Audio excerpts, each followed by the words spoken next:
welcome back to the Fumble Live. I'm so excited to have you all in here today. I'm Devin Howard. You can follow me on social media as @Devin Howard. Jackie? You can follow me on all things social media at JRay the Fanatic. And I'm Britt Johnson. You can follow me at I'm Britt Johnson. I am Britt Johnson. It's boy Chris. You can find me everywhere at CK2K. Awesome. Okay, you guys, so what we're going to be getting into today is some thoughts that Lavar Ball has on how some teams might view him as baggage just because he can be kind of disruptive and he has all these antics. We're going to be talking about that.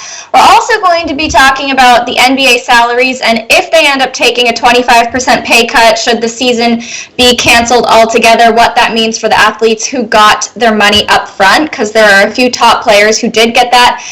And then also, Dez Bryant, he violated social distancing, but some Cowboys fans may or may not be excited about what they saw on his social media. Britt, I can't wait for your opinions on that. So, Chris, what do we have coming up for the post-up? Post up. We got a lot of TikToks. Speaking of Lavar, we got Lonzo. Right, seriously. We got Lonzo coming in with his opinion on what happened with his brother yesterday. We got some more O'Neal craziness, and I'm talking about Shaq and the kids. And then we got a saga, okay, and it has to do with the Simmons household. We're talking about Liv Simmons, Ben Simmons' sister. It's pretty crazy, and we're going to get into that. All right. Jackie, how about you for WTF? We only have one WTF moment. Somebody's trying to talk about the GOAT, and I'm not having it. And so we're going to talk about that. They're saying he's faking it. He's not faking it. We're going to talk about that. I'm with you on that one. And then, Britt, any hints you want to drop about Britt's takes? So my take today is actually going to be more of a plea. So stay tuned to see what I'm going to be begging somebody to do. Oh. God. See, now you got the whole chat like, she going to be begging me to come over. You guys, chat, that's not what she's talking about. Just Spoiler alert. Spoiler alert.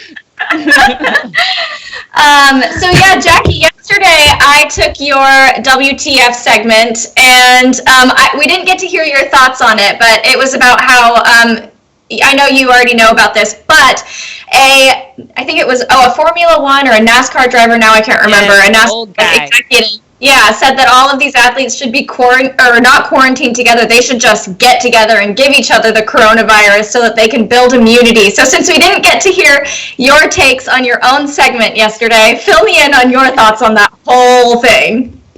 I think it's very logical for his age demographic because, you know, when you think about like chicken pox and measles, that's the first thing they would tell you. Like they would say, you need to put your kid in a room with a whole bunch of other kids who have the measles so they can build up immunity. So it's a very shallow thought process for somebody in that age demographic.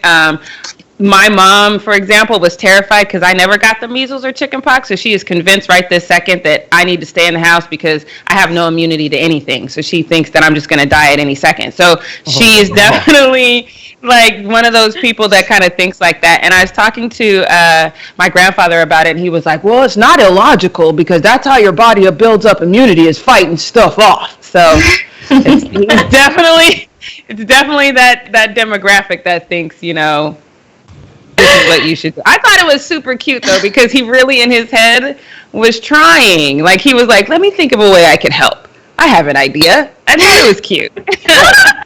Oh, that's so funny. Jackie, my mom can be sort of like yours. My sister and I always joke because my mom has a story about someone who died doing something. It's always like, I know a woman who died taking a plate out of the microwave. It's like, what are you talking about? That's like a series of unfortunate events. That's who my mom is. Or you poke your eye out, it'll squash you flat. That's my mom. Yeah. Something bad will always come of whatever it is. Meanwhile, my mom just like threw me in the pool and she was like, she'll learn how to swim. She'll figure it out. Oh my gosh. Yeah, that was my brother and my dad. Meanwhile, my mom was like, no, she's going to die. My mom was saying the best lesson is life itself. So get your lessons from life. Yeah. Cute.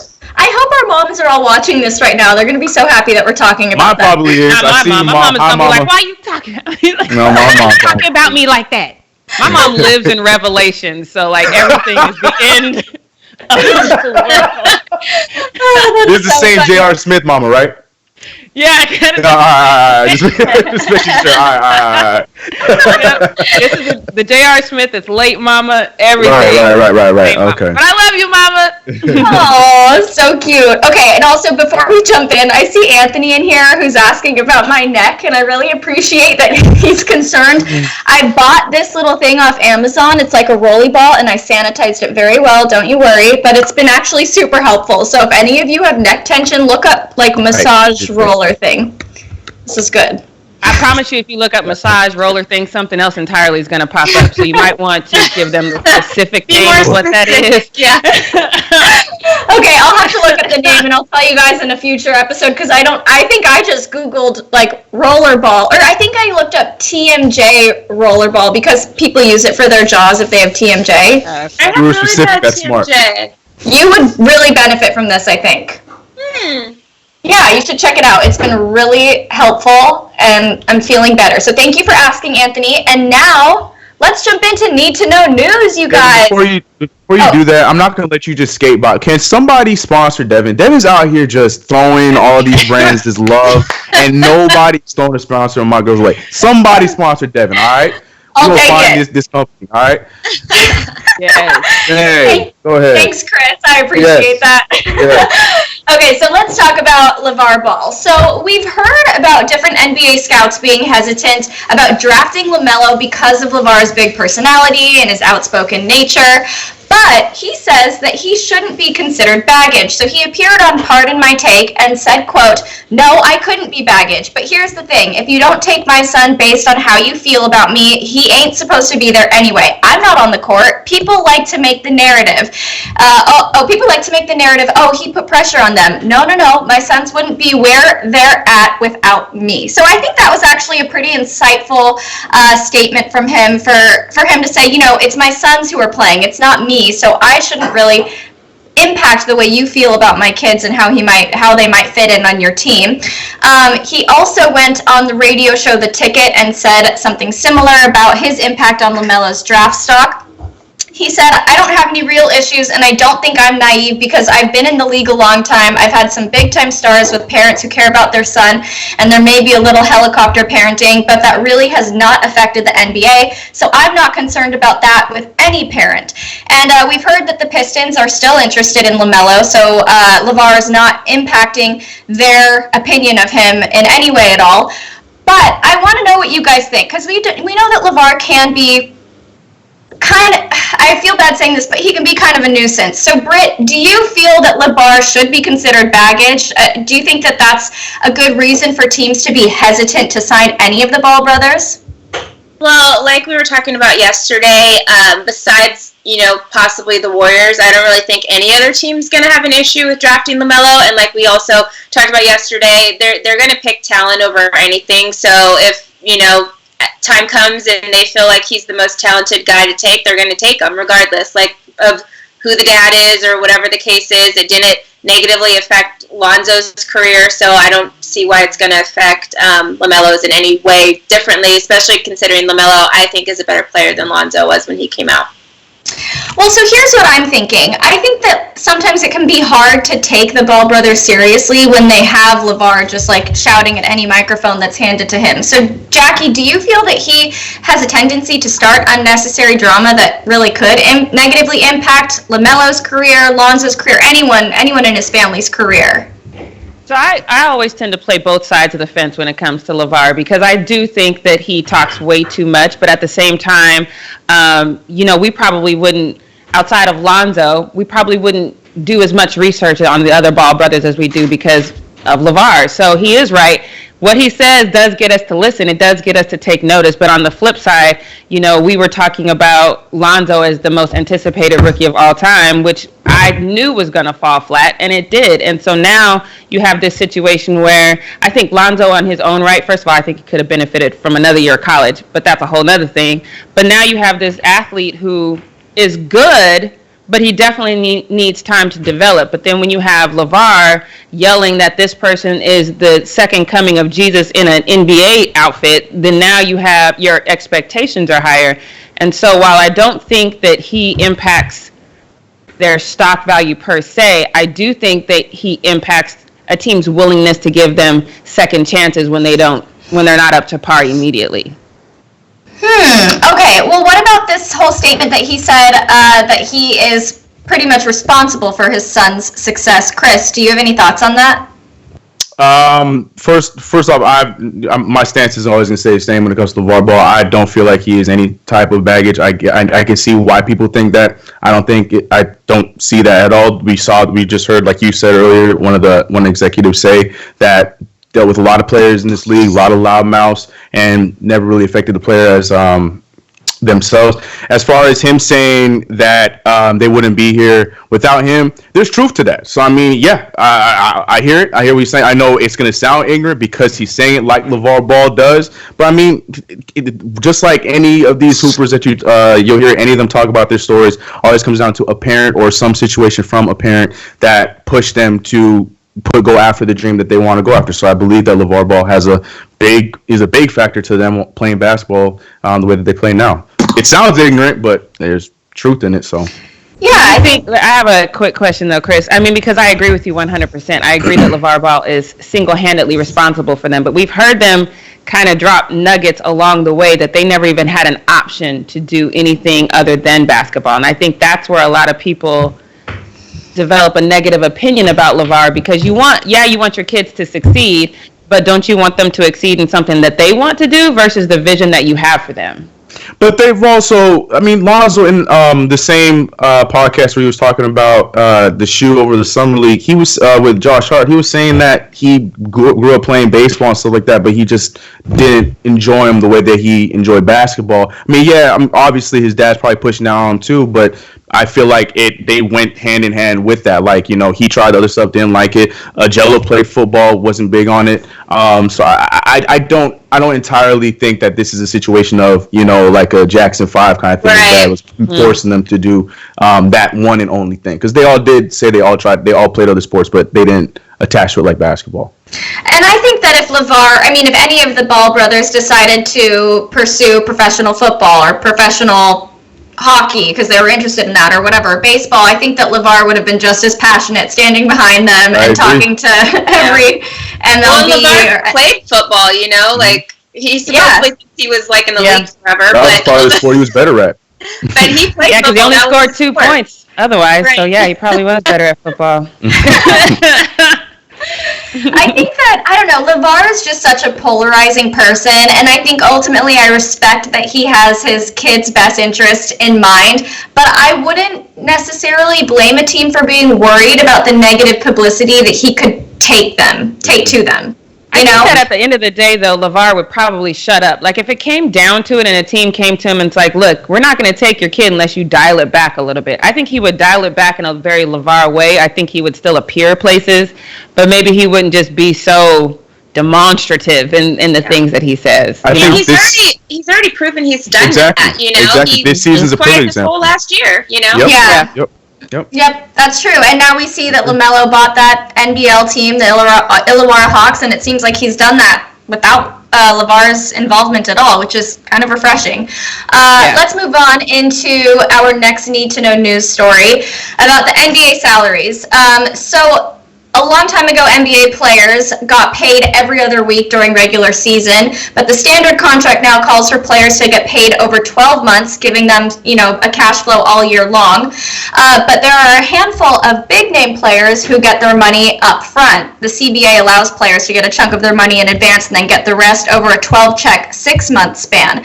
And so some of those people that have that setup within their contracts include LeBron, KD, Kyrie Irving, Blake Griffin. So my question, and I think what a lot of people are wondering, is if they don't resume the season, so if they cancel the season altogether and they do take that 25% pay cut out of players' salaries, what's that going to mean for LeBron, for KD, the people who have gotten, you know, the bulk of their money up front? One thought is that it could mean that the checks they get next season will be docked to make up the difference. So if you guys were players, if you guys were athletes, what would you think would be better? To have that money up front and then have to give some back or take less next year, or to get it spread out over 12 months? Chris, can we start off with you? Always up front. Always up. That's why the names you just named that have got their money up front, they're all the all-star MVP, always up front, because especially, and I'm not cursing them, Jackie, so don't come for me. I'm just saying, especially someone like LeBron James that's 35, you don't know in that second year, third year of his contract, if, the groin comes back and he can't play and stuff like that. He already got his money. So a lot of these all-stars look to get that money up front. I feel like that's the smartest thing to do in sports in general, where you never know what could happen the next day. Yeah. So, Britt, do you think that since we've seen the coronavirus impact salaries or potentially impact salaries, do you think that this is going to change the way players work their contracts in the future? Not really. I think the majority of players already do have something in place. Like I said yesterday or the day before, most of them before April 1st get 90% of what they're going to make anyway. So like I said already, this isn't really going to affect any of them.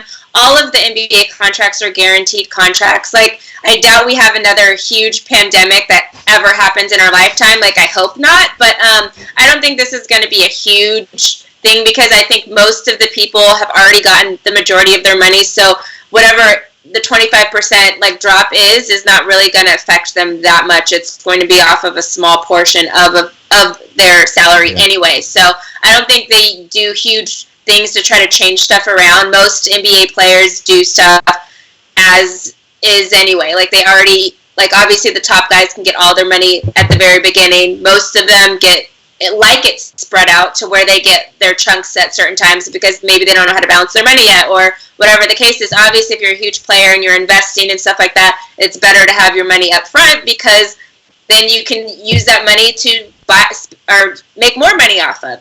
So, but I don't think it's going to negative or change it in any way moving forward. I think players are going to keep, and agents are going to keep doing stuff as they have been, because most of the players do get the majority of their money before April 1st anyway. Yep. See, I sort of feel like for some of the younger players, or the players who haven't worked that out in their contracts, they're going to look at this scenario and think, wow, I wish I fought to actually get something like LeBron has or like KD has and get my money up front. So I feel like it could end up changing the way players get their money. Jackie, what are your thoughts on all of this?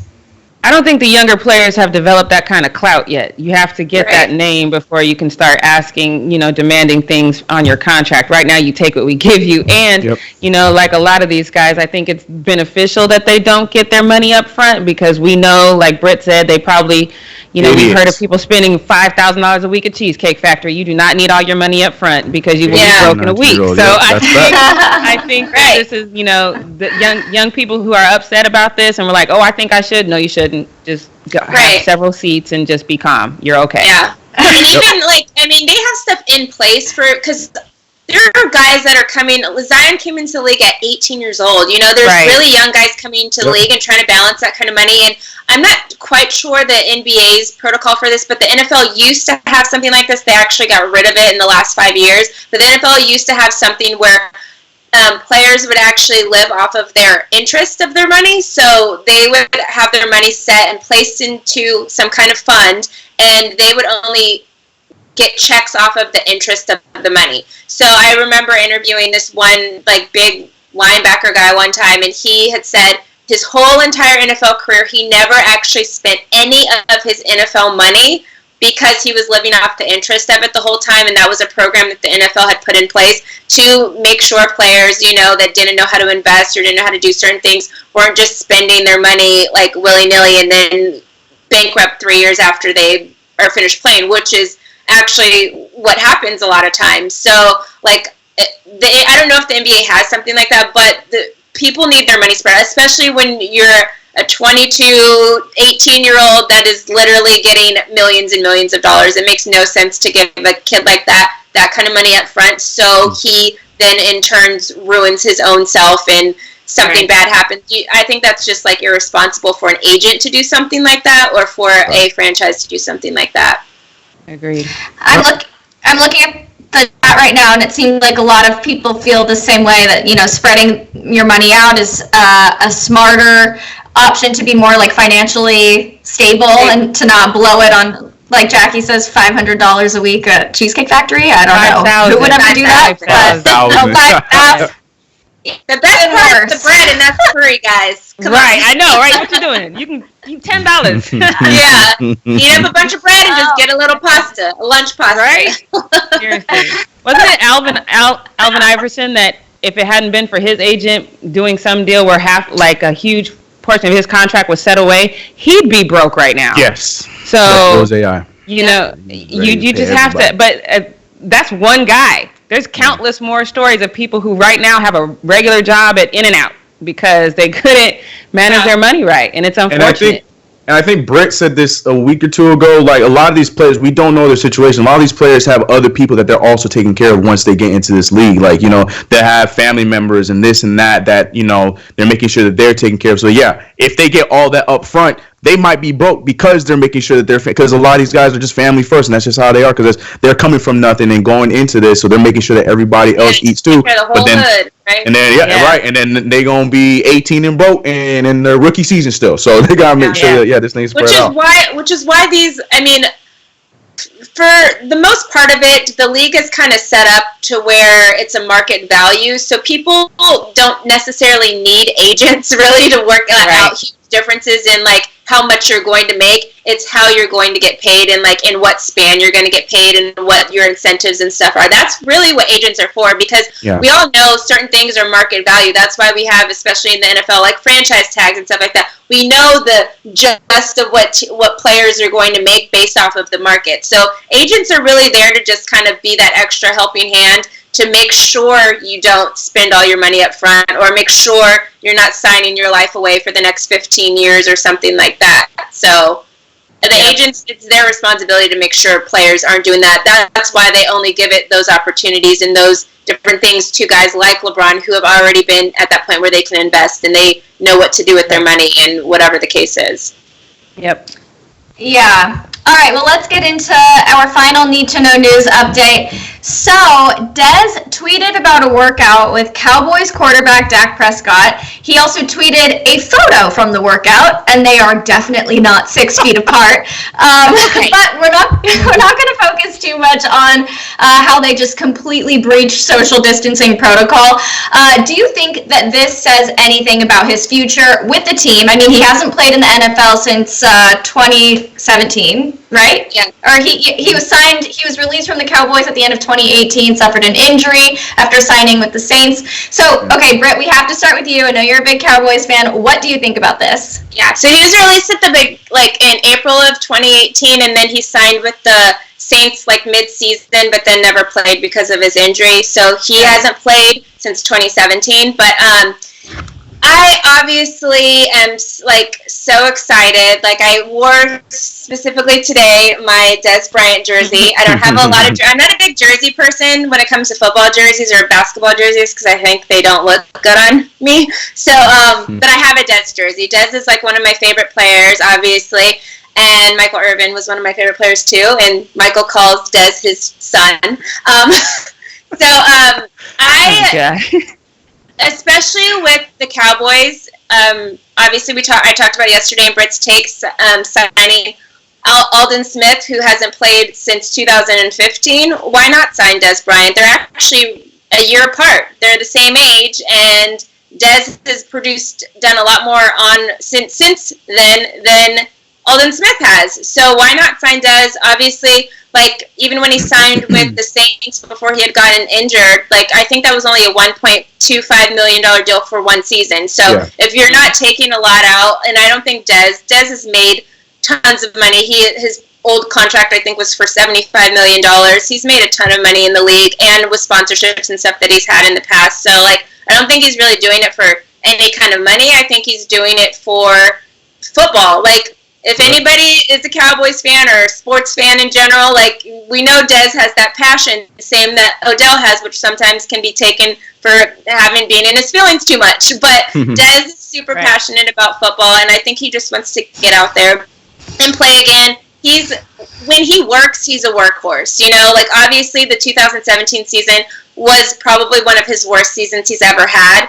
2016 was one of his best seasons he's ever had, So I think if Dez wants to go back to 2016 Dez, I would gladly take him. And obviously we know he's not going to be a number one receiver, but have him in as a third receiver, a slot guy or whatever, I think that would be great. Like, why not give Dez a chance? You know, he loves the Cowboys. He's technically only played his whole entire actual football career with the Cowboys because he never got to take the field when he played with the Saints. But I would love to have him back. I think there's not a Cowboy in sight that would say anything different. Obviously, his teammates loved him as well. That's why Dak is working out with him and, you know, trying to give him opportunities and stuff like that and just get his people looking at him again. But he's been putting in work. I follow him on social media, and last year and a half since he's been cleared to start training again, he's been putting in work. So I would love to see him out on the field again. He's only 31 years old. Why not?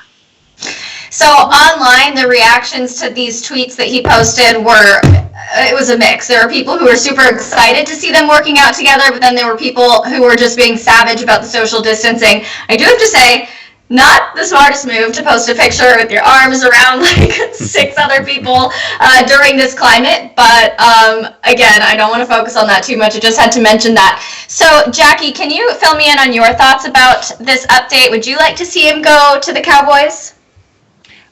Well, first of all, I was like mad typing everybody like, oh my God, Dez is coming to the Saints. So I was super excited because I definitely wanted to see him in a Saints jersey. So I am 100% with Britt on this one. I love Dez Bryant, and I think that I understand why things kind of went south with him in Dallas because I've always said he's definitely not the best route runner on the planet, but he's still an immense athlete. He's still going to, if you throw it up there so only he can get it, he's going to go get it. And I think that Dez specifically is one of those players, although if things change and he wants to come to New Orleans, I am down. But I y'all got everybody down. I'm just throwing it out there. No. We could take them. Putting it out there.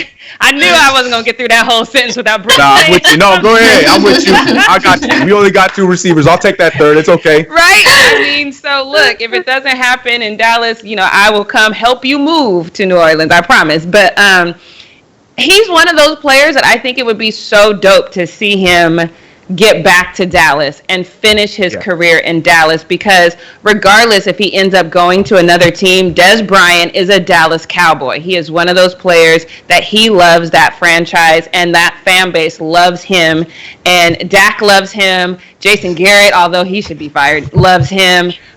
So there's a lot of love for him. Jason's gone now.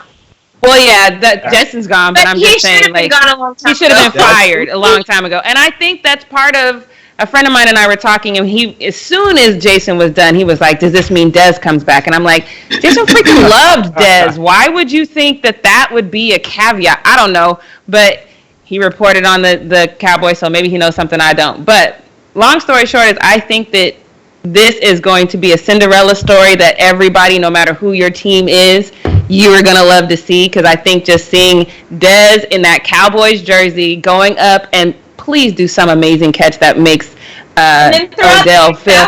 Yeah, throw up the X after. That's my favorite thing on his Instagram, though, is he's literally driving down the street and some guy is down there crashing like, oh!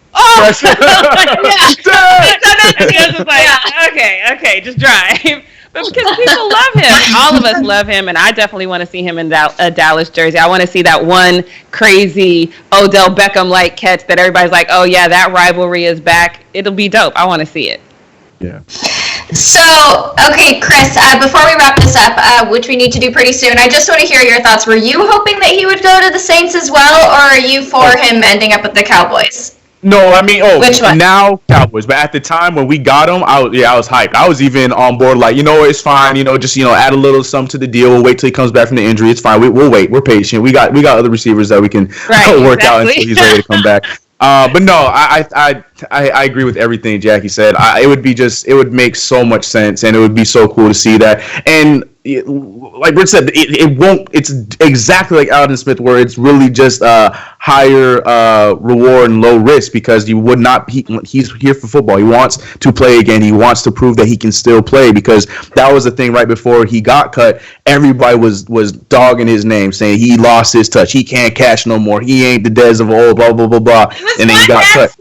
At one bat. Exactly. Facts. Literally. And even Champagne was like, yo, really? Dez Bryant just released? Oh, yeah, come on down. Come on down, New Orleans. Yeah. So, yeah, it would be cool. Come back there, you know, and you'll prove everybody wrong and show it's not about the money. Show he out there trying to win. I think that'd be dope. But if you want to come back to the Saints, like I said, we got 2 receivers. You know, if you want to come down, we spread the floor. Drew Brees likes to see everybody eat. So, you know what I'm talking about. So that's Plus, it would be dope because we could all have Dez Bryant jerseys if that happened. Like, we could be unified on that front. I don't mind to be a throwback, okay? I will love the throwback jersey. I literally remember the day, me and Chris were working the day that we found out that Dez was going to the Saints, and I didn't hear the end of it the whole day. And I was so happy, though, he was playing. I love him so much that I don't care where he would go. Like, I'm one of his number 1 fans, you know. I will cheer you on wherever you are, but like I was really sad that it was the Saints, but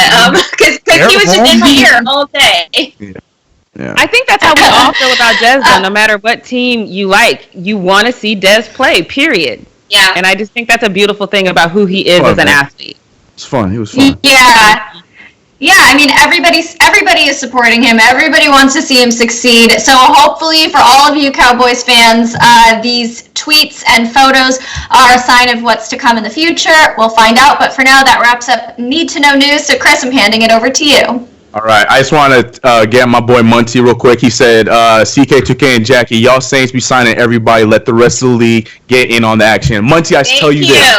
We trying to let Drew go out with the ring, so you let us do what we gonna do. Drew gonna go out with another ring, okay? You tell him, Chris. Hold on that, Munty. But yeah, we're going into Post Up with your boy Chris, Quarantine Edition. All right, we got some TikToks. Now, we talked about Kuzma yesterday, or 2 days ago, doing a similar TikTok, and LeBron James on the scene doing the exact same TikTok, but with way more sauce. I love LeBron's way more. But the thing is, I've been a fan of dancing LeBron since Cleveland Try One. Him and Danny Green, like all the clips and everything when they're all dancing, I loved it. I'm all for that. So I think LeBron went in. It was fun. Way better than his teammate. For basketball and dancing, no big deal, Kuzma. Sorry about that, buddy. But this was on Bryce's TikTok. So then he also tweeted after the video went live and people were loving it and they were adding them and stuff like that. He tweeted, TikTok/kids plus me equal me looking like a damn fool with a bunch of laughing emojis. I thought it was good. I like LeBron, but I thought it was fun. I'm surprised you didn't have that as like a grown man. He's like, I shouldn't be on here, but this shit's kind of funny right now. Right, exactly. I'm surprised you didn't put Britt's friends' kids on there. They have so much swag. They were doing it, yes. You guys, she did mention it. My friends' kids did a TikTok to that same thing, and they were popping. In it. Yeah, they were. They were in it. Way better than Kuz. Yeah, better than Kuz. Not that that's hard to do, but yes. We've been on back to the Ball family. You guys know, no secret, I'm a fan of Lonzo Ball. So seeing his response to his younger brother, who is hopefully a future Knick, I'm keeping the hope alive. I know it's not gonna happen. I'm keeping the hope alive. We talked about yesterday, LaMelo and his manager Jermaine Jackson, ex-Knick. They both bought the Illawarra Hawks, the team that he was playing for over in the NBL, and Lonzo with he's a very, he doesn't say much, quiet guy, short, sweet, to the point, just added on, different, period, with the news of him buying the team. Do you guys like this response? Do you want him to get a little bit more hyped up, or do you think this is just a Lonzo response to the news? That's a Lonzo, and I like it. Yeah, right? I would have liked a little something more than just different. I don't know. To me, I was like, that's all you could say. But Devin, you wanted Lonzo to go full Lavar. You gotta pick a lane, Devin. You want him to go Lavar, or you want him to go Lonzo? Because stay in your lane. Stay in your lane. Right. If he's gonna say I think a one word tweet is fine. But what about proud? Different. I don't know. I just thought it was a little bit like. But that's their thing, man. They're trying to slang of it though. It's you got like different means like that's the ain't nobody like you. Like that's the one, No, I know. Clearly, I don't know slang as well as everybody. I know. We're still trying to get you to say "ain't right." Say "ain't right" now, just so we can hear. Can we hear it? I ain't good at slang. No, I will live for the day when Devin uses cap in the right index in this live stream. I'm looking forward to it. I'm waiting for Devin. Like, no cap. I'm waiting for it. One day it'll happen. That's gonna be great. I think about that moment a lot. I think about that cap moment when it was coming in on the chat so much, and I didn't understand it, and I still am trying to like wrap my mind around it. But anyway. You're just gonna get it, and then she's just gonna pop off one day, like no cap, Lavar Ball, and we're all gonna fall on the floor. Like, we're all gonna be so proud. Anyways, moving on to the O'Neals. Now the James gang has been dope, but the O'Neals have been on another level with their kind of videos, TikToks, everything that they've been posting, IG videos. This one to me is a little too much. All right, now Shaq is world's best dad. He gasses up his kids, gasses up everybody around him. But look, Shaq over here introducing his 15-year-old son, Shaquille O'Neal. Maybe 16 now. Check the math on it, but he's 15 in my brain right now. And he out there, you guys can't hear because it's copywritten. He is singing Chris Brown's "Take You Down." I love that song. I did that in my karaoke last Friday. Not 15. Can he sing? Look, but it doesn't matter. I see. We're focused on the age. My bad. I'm here with you now. He kills it, and that's not okay. He's not supposed to be good. Wait for it. He gonna go all in. We gonna watch the whole thing. Background though. Yeah, the big old Shaq. That big head. You're doing good, son. Go ahead with the Chris Brown. Shaq did call him Shaquille Brown, but if you know the music, wait for it. 15, ladies and gentlemen.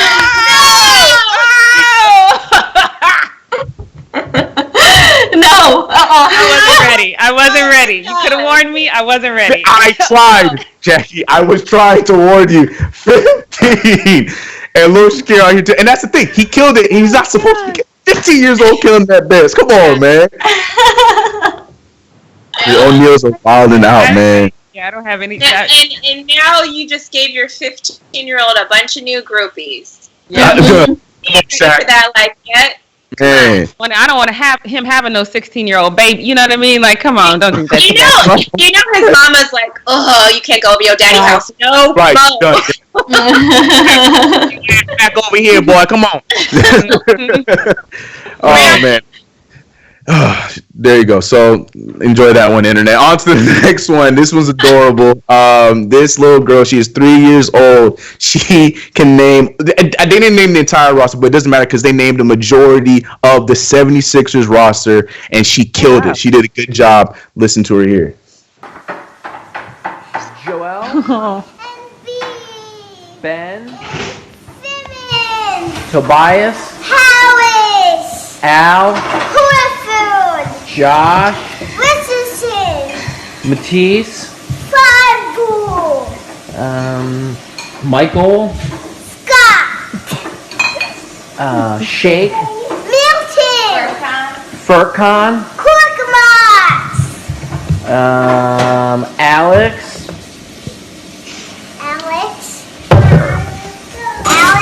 Burke. Yes. Hey, no offense, Brooke. She struggled on your name a little bit, but she got it. She figured it out. She got it. Look, you were newer to the team, so I apologize, Brooks, if you're watching. Like, man, she didn't know my name. But that's dope. That was adorable. So cute. Yeah, that was dope. Yeah. So now moving. Okay, guys, buckle up. I'm gonna try to get through this because I know we want to hear Jack, we want to hear Britt, but this one is a saga. All right, so buckle up. We already know when it has to do with Liv Simmons. It's nothing simple, but this time she's coming out and she went. Okay, all right. Bring it back. Okay, so last week, I want to say like March 28th, she went on a tweeting spree talking about a situation that she was in back in college, and she was in a relationship with someone who was abusive and cheated on her with another man. And then a lot of, as you would when somebody who has fame or is known, people, fans or whatever, want to know who you talking about. Like, who is that? Who are you talking about? Well, in this tweet, when someone asked her, she tweeted saying, legally, y'all have to say his name and I can retweet it, meaning that they have to figure out who it is, so then she can retweet it and say, yep, you got him. So she was giving hints throughout the entire spree. She was talking about what college she went to at the time. She was talking about where, because he's now a coach in the NBA, she talked about where he's an assistant coach, which she did say, she messed up, she said Suns, but he's actually assistant coach for the New Orleans Pelicans. So people put the two together, the college and the school, and we had this person come out and say Jamel McMillan needs to be in jail, and she responded with basically, yes, ladies and gentlemen, Pacers one-time Trailblazer head coach Nate McMillan's son, Jamel McMillan, is the guy that she is talking about that cheated on her with another man as well as abused her. And apparently, with a lot of her tweets and a lot of her videos, it's still something that he's doing to this day, because a lot of the accusers are coming to her and saying these things, saying, yo, this happened, this happened, this happened. So she was dropping a lot of receipts and stuff like that. But once the name was put out and everybody saw the name and she co-signed it, she then tweeted this out saying, Jamel, you can't run, you can't hide. Not behind your daddy, not behind your friend Nico. No amount of money can fix this. I know about everything. You did this to my best friend when she was 14. You've been sick. I know about you locking that woman in her closet too. It's crazy. It's a crazy story. There's a lot to it. I implore you guys, look it up, go check, because there's a lot of them. We literally would have spent the rest of the show going through them, but she went into detail on everything. She did a 2-part video talking about the situation. But she is not done. There's still more to be said. So she did say that she will be opening like it's a store. She's going to be starting up a YouTube channel where she's going to be telling more of this story as well as other stories that she's got to say. And she tweeted in this final tweet saying, "I'll be telling more story on a platform bigger than here. I am not worried. #MeToo." Guys, what? I know it's a lot of information, but bring it on. So I guess I could start this. I want to say, that is amazing for her. Like, I know the feeling of, having somebody that you can't say did something to you or whatever the case is, and, feeling like not heard or whatever, like you're at fault for something that you did not have anything to do with. You should never be ashamed of. It's not her fault, blah, blah, blah, like all of this stuff. I love that she came out and said something about this, because, people that are creeps need to be like, announced to everybody so they don't keep creeping on everybody else, because as we've seen, people who don't come out and say something, those people continue to do that to more and more and more people. So I commend her for coming out and saying what she had to say. Like, obviously we all know she's a super strong girl. She's always the one sticking up for Ben Simmons and clapping back at fans and whatever. So it's a great moment to see her stick up for herself and have something to say. And I hope everything works out how it's supposed to work out, and it's handled how it's supposed to be handled, and shout out to her. Yeah, she posted some pictures on IG of her, just natural hair, and talking about, she's done, trying to, sit behind her, big attitude and big self, trying to hide how she really feels, and now she can say, and be true to herself and be who she is, and, not be worried about the other opinions of other people, and, get the truth out. Because like Bridget said, he could be hurting other people. She said that she has other accusers that talk to her and stuff like that, so she wants to say something about it so something can happen. But yeah, big stuff. Yeah, it is crazy. And I also feel I'm glad that she's able to get this off of her chest, and hopefully get some justice. But it's a big story. I feel like I want to take some time to look into it myself more and figure out more, more of what's going on. Mm-hmm. Yeah. All right. Now is it time for WTF? It is time for WTF. Before we get into WTF, I just want to say, don't look for fame off my boy's name. Can I just start there? Is that possible? Because I'm right. I'm just tired of people like saying, okay, it's a slow time right now. I don't have really anything to talk about. Let me say something about LeBron. So here's the thing. So we know that LeBron James said that there was no way that he would play without fans. That was, of course, before things kind of got as bad as they are now. He, of course, retracted that and said he'll do whatever the league tells him to do, which we all knew when he said that in the first place anyway. But now Rich Butcher, who has he was on a couple of shows, and he has, like I said, noticed the trend that if you say something negative about LeBron, everybody will talk about you. And here we are. So we're gonna roll what he says about LeBron, and this is more than LeBron just saying he doesn't want to play in front of fans. So, Leo, can you roll that really quick? Fans. But the desire to play in front of fans is really a cover for, I don't want to play these playoffs when I know I'm going to be at a disadvantage. You're right. The age is a factor. And while we may look at him and say, man, he doesn't look 35, he knows he's 35, and he knows that he's calibrated things very carefully this season in order to not look 35. But the reality is 2 months off, having to start from zero, playing with one of the oldest teams in the league, he knows that their chances, he's now at a disadvantage in terms of being able to get this done. And he looks much better if there is no resumption of the season, and we just look at it and say, well, LeBron had the Lakers in first in the West. If it hadn't been interrupted, if it hadn't ended, he very likely would have gotten a championship in Los Angeles, whether he ends up getting one down the road or not. So coming back. Okay, so the funny thing is I don't disagree with him entirely. LeBron is 35, but he's been playing like he's 25. So I don't disagree with him on that aspect, and I don't disagree with that it's going to be a negative impact not only on just LeBron. I said this a couple of weeks ago. You can check the receipts. I thought it was going to negatively impact a lot of the players in the NBA, not just LeBron, because, you know, Britt made a point that people work out more and more during the off season. They're getting better. We're seeing people train and things of that nature. We saw that for like the first week. Now we're seeing Fortnite, IG Live, TikTok. You know what I mean? Like, people are just not training as much as they used to. So I think that it's going to negatively impact everyone when they come back. They're going to have to shake off the cobwebs. Yes, a 35-year-old man shaking off the cobwebs is going to be a little bit more difficult than a 19-year-old Zion shaking off the cobwebs. Well, I don't know. It depends on how much Zion has to eat during this time. But I knew that was coming. I knew it was But nevertheless, he's still LeBron James. He still has some of the best basketball IQ on the court. So yes, I think there's going to be a learning curve for LeBron. I think it's going to be a learning curve for everyone.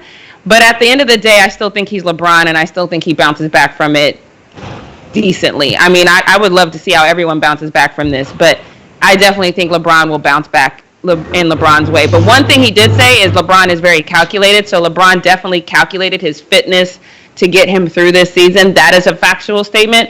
But he's still calculated. He's still calculating the fact that he has to come back. So he'll be fine, is what I'm saying. Yeah. Don't hate on my boy. I was just going to... Go ahead. Devin, go first. Go ahead, Devin. Okay, I want to jump off of what you were saying, Jackie, and also talk about how he said that this whole thing about not wanting to play with the fans is just a cover-up because he actually truly doesn't want the season to resume. Yes, he may be at a disadvantage just like everybody else in the league, but I also think that for LeBron as a competitive person, being able to win a title at 35 and overcoming the obstacle of having this mid-season hiatus would feel so much better for him and be such a more glorifying moment in his career than to actually want it to stop now just because he got the Lakers to number one in the West. I think that whole mentality, it's just, I don't think that even LeBron would have that mentality as a person, as a player. Mm-hmm. Okay, Chris, you go next. I know, right? Look, why are we all looking at Chris? No, right. No, I agree with Devin on that. I was just going to say, Rick Bucher seemed like he was flip-flopping a lot in that whole statement, regardless. Like, he was saying one thing, and then, like you just said, Jackie, then he would say, but LeBron is calculated with da-da-da-da. It seemed like a reach. It seemed like a stretch. Like, I get the thought process, but just not LeBron. Like, I don't see that as something as in LeBron's thought process or what he would hope for with anything like that, to say that, you know, he would prefer that 35-year-old LeBron James led the Lakers to be the first in the West, but damn, coronavirus stopped him from getting that championship. Right. That's crazy. That's a bit of a reach, but I don't know. I can't combine that with him saying what he said about not playing in front of fans, and as to put it all together, like he's trying to maniacally stop the league from going. Like, that's a reach for me. That's crazy. Yeah. Well, I just wanted to say, speak for y'all's own teams, because my Clippers have still been working out. Okay, Paul George just did an interview the other day, and he said said, they've still been putting in the work. They've been doing FaceTime workouts together and stuff. So I don't know about y'all, but my team's trying to win. We've been seeing LeBron work out, so that's what I'm saying. We just don't post it. Okay, but LeBron posts his. He's working out. So just like Kyle Kuzma gonna have a hard time coming back. That boy is just doing TikTok. Don't you? Yeah. LeBron, who works out, is gonna have a hard time. It doesn't make sense. Hey, Quinn Cook working out. Chill out. Yeah, Quinn Cook working out, Britt. We saw him running in his hallway. No, we saw him running to his wall. I forgot about that. Right, yeah. That was the first week. Where has he been doing right, and he hasn't been. Well, I tried Laker fans. Like Jackie said, they've been doing it the first week, but then Serge Ibaka was running up and down his hallway the first week. What's he been doing since then? Now he's looking for new recipes to torment people with. That's right. All right, well, is it time for Britt's takes? Let's do it. It is. All right, guys. So, like I said, my take today is actually more of a plea. And I know during this time, a lot of us are watching different things on TV. I just told them before the show about some random show I'm watching right now. But another thing that I'm watching is some Lifetime movies. And I came upon Simone Biles' Lifetime little pick yesterday and watched it. And right after that, I saw that she had posted that some other stuff. So this is my plea to her. So obviously we know she is hands down, without a question, the most decorated American gymnast of all time. She has won between Olympics and Worlds. She has won 30 medals during her young life, and she's actually third in the world for the most decorated gymnast of all time. So she has 30, somebody else has 32, and then the top one is 33. So she's like 3 medals away from tying for the most decorated, most medals ever as a gymnast, men or women's, period. So obviously we were all excited because she was coming back for 2020 and she was going to be competing. She is technically old for a gymnast for women's. The average age for women gymnasts is 16 to 22. She is currently 24 right now. She's going to be 25 as of now because the Olympics are being pushed back to 2021. During that time, obviously, as a gymnast, you can't compete until 2000 or until you're 16 years old. So when the 2012 Olympics came around, which when she originally wanted to compete, she was only 15. She barely missed the cutoff. And then her first Olympics couldn't happen until 2016 when she was 19 years old. So already that pushed her back way farther than a lot of girls. So it's weird because with female gymnasts, because they peak at such a young age, they're literally on the cutoff all the time. If you were born at a certain time where you're 15 right before, by the time in 4 years when the next Olympics comes, you're already kind of too old to compete almost. So then you might only get one chance to compete in the Olympics. So it was a huge, huge deal that she was able to do both because she had started her Olympic career so late. She had said on the Today Show the other day, they interviewed her, she said when she found out she was actually crying about it because she knew that it was kind of running a little late already on her competition time of when she could compete as a female gymnast. And she just announced that she doesn't want to commit, I should say, to competing for 2021. So I am begging you, Simone, to compete. You have literally changed the game for gymnasts what she has been able to do in her short career, and I don't know if you guys have been able to watch her little documentary thing. It is insane, the stuff that she has been through and the injuries that she had. And we all know even coming up into this Olympic, prior to this Olympic, she had taken a year and a half off.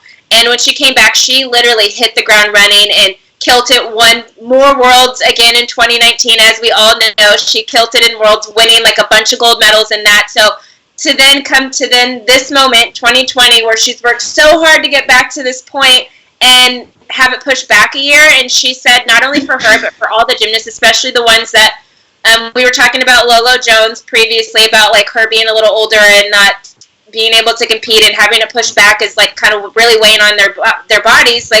She doesn't know if she's gonna compete or not. They can't even go into their gyms anymore. They're currently, she said she's just doing squats, and she did like a twerk video, a twerk out or whatever on her YouTube the other day, just like getting her legs going, and she's been doing handstand like push-ups and stuff. But other than that, she can't go into any gym. So this is like, especially like even we talk about with LeBron James and stuff, the older these athletes get, yes, she's 24 years old, but that's old for a gymnast, surprisingly.